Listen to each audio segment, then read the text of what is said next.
have been pioneered by Rich Goodwin. His previous muscle pits was impressive enough, but somehow he's been able one of the team who has been heavily involved alongside Rich in making all this happen. Colin, welcome to Duxford. Just what has it taken to create this unbelievable flying machine?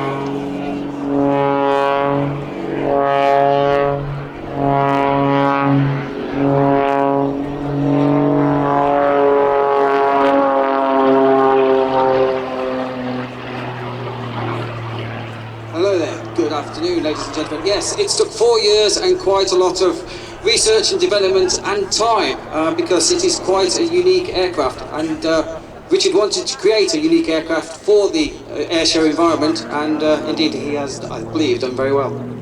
Now this is already, as I say, a development of his earlier muscle pits, and there are certain features of the airframe that are similar, notably this very advanced wing design.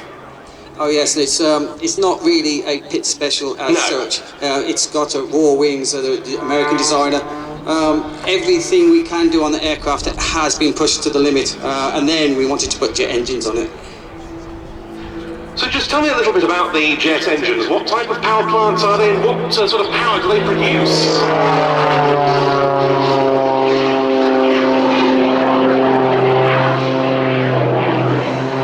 AMT engines from Holland, 2 engines, approximately 350 pounds of thrust from each engine. The aircraft weighs 1,500 pounds.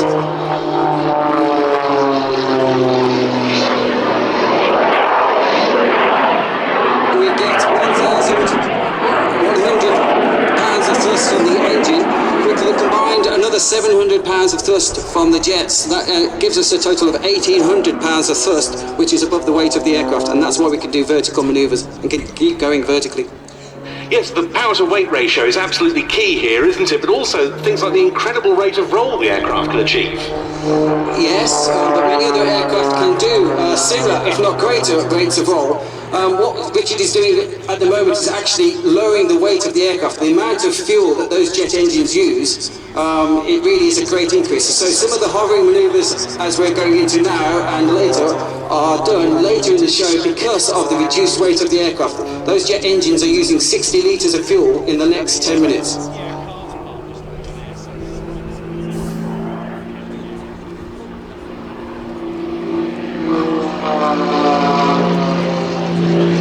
What sort of G-forces is the The aircraft is limited to plus 10 minus 4, and yeah, we have a problem. No, it's not a problem really, but the jet engines do need looking after. They're running at 46,000 RPM, and they don't really like exceeding G limits of their own, so the aircraft is actually limited. The jet engines are limiting the G-forces we can put through the air.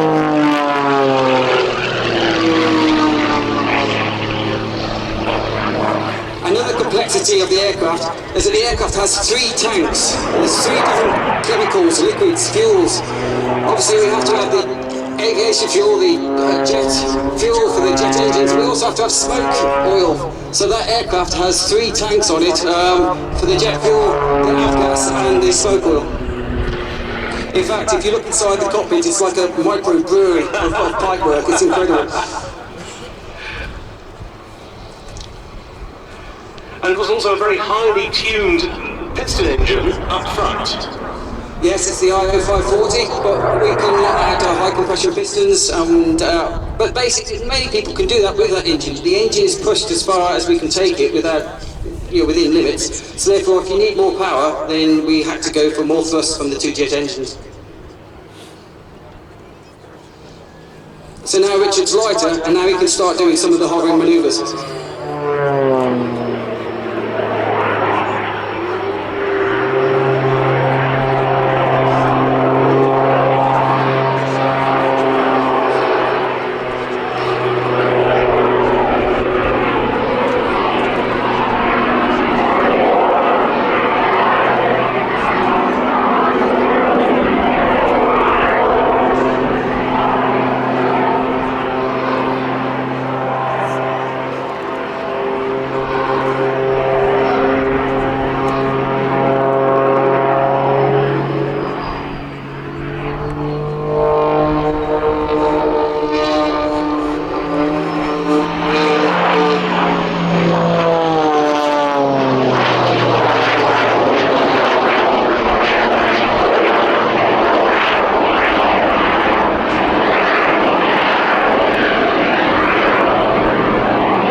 stall turn, we'll see, he'll try and hopefully do 2 hammerheads, maybe even 3 hammerheads. Let's see how many he can achieve.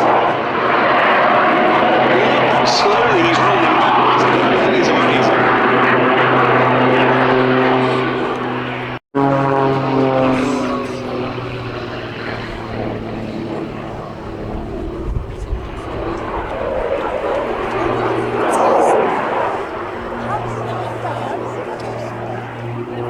Colin, what sort of controls does he have in the cockpit for the jets?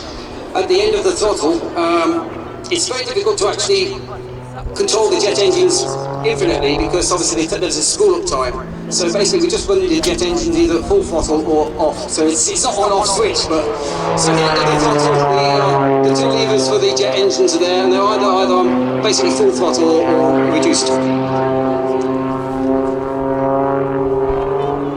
Again, trying to control the pitch of the propeller, the thrust from the petrol engine and the thrust from the jet engines. It's quite a lot of finger work going on in there indeed. And all that while performing some absolutely extraordinary gyrations. Of course, Rich is a very experienced competition aerobatic pilot before he entered the display world and developed a sort of situational awareness that one needs.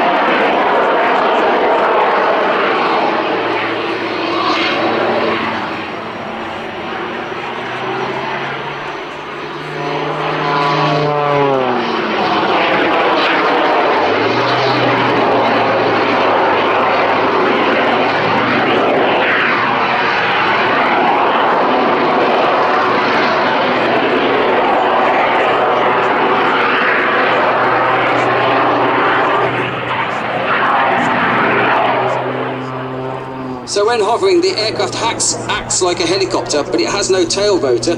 So actually when stationary, there's no airflow over the airlines and you cannot stop the...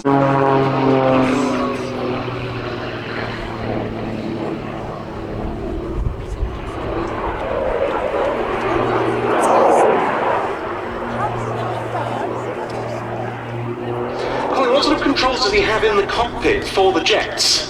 At the end of the throttle, it's very difficult to actually control the jet engines infinitely because obviously there's a spool-up time. So basically we just run the jet engines either at full throttle or off. So it's not on-off switch, but so at the end of the throttle, the 2 levers for the jet engines are there, and they're either on basically full throttle or reduced. Again, trying to control the pitch of the propeller, the thrust from the petrol engine and the thrust from the jet engines. It's quite a lot of finger work going on in there indeed. And all that while performing some absolutely extraordinary gyrations. Of course, Rich is a very experienced competition aerobatic pilot before he entered the display world and developed a sort of situational awareness that one needs.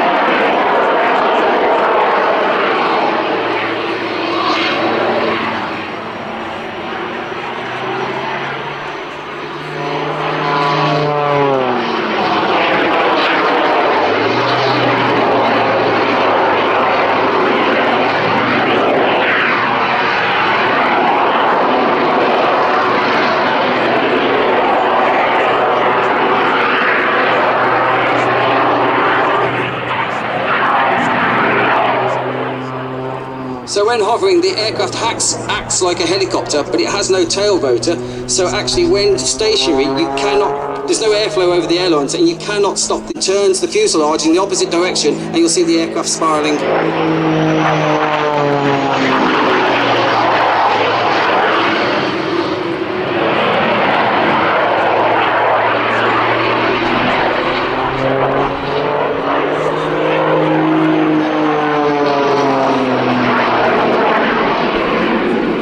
So many aerobatic aircraft have the ability to circle tightly and descend, but not many aircraft have got the ability to circle tightly and ascend.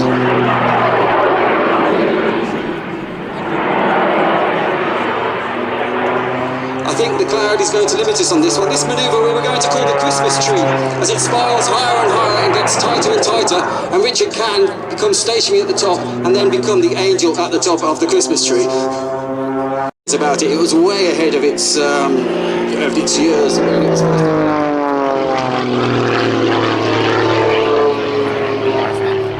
So Richard is actually strapped into the aircraft with ratchet straps. You can't just use normal seat belts. There's 2 ratchet straps. Most aerobatic pilots also the same thing. So Richard sits in the aircraft and then we ratchet him into the aircraft so he can't move. Because I'd say some of the manoeuvres are almost, for the pilot, you'd almost say violent, just some of those twisting and different rotational manoeuvres. It's quite violent in the cockpit.